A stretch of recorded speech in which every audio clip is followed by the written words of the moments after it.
ইতালিতে যারা অবৈধভাবে অবস্থান করতেছেন আপনাদের সবার জন্য বিশেষ সতর্কবার্তা। কারণ ইতালির ট্রেন স্টেশন বলেন, বাস স্টপ বলেন বা মানুষের চলাচল যে এলাকায় সে সব জায়গায় কন্ট্রোল হতেছে। ইতালির প্রশাসন বা সরকার থেকে কন্ট্রোল করার নির্দেশ দিয়েছে। বিশেষ করে অবৈধ মানুষদের জন্য একটু চাপ সৃষ্টি হয়েছে। আপনারা যারা অবৈধভাবে অবস্থান করতেছেন 1 থেকে 2 সপ্তাহ আপনারা খুব সাবধানে চলাফেরা করবেন। কারণ আপনাদেরকে ধরতে পারলে শুধু ফিঙ্গারপ্রিন্টটা নেবে এবং ছেড়ে দিবে। কারণ এই ফিঙ্গারপ্রিন্ট নেওয়ার পরে আপনাদের অন্য কিছু সমস্যা হতে পারে। একটু দেখে শুনে চলাফেরা করবেন। বাংলাদেশি ভাইদেরকে বলতেছি, ইতালিতে ট্রেন স্টেশন, বাস স্টপ বা যে এলাকায় মানুষের চলাচল বেশি সে এলাকা থেকে আপনারা একটু দূরে থাকবেন এবং সতর্ক অবস্থায় থাকবেন। কারণ মোটামুটি ভালোই ভালো কন্ট্রোল চলতেছে। পুলিশ, বিভিন্ন বাহিনী আছে, সবাই কিন্তু কন্ট্রোল করতেছে।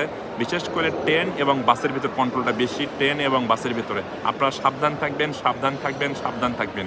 এই ভিডিওটি শুধু আপনাদের জন্য।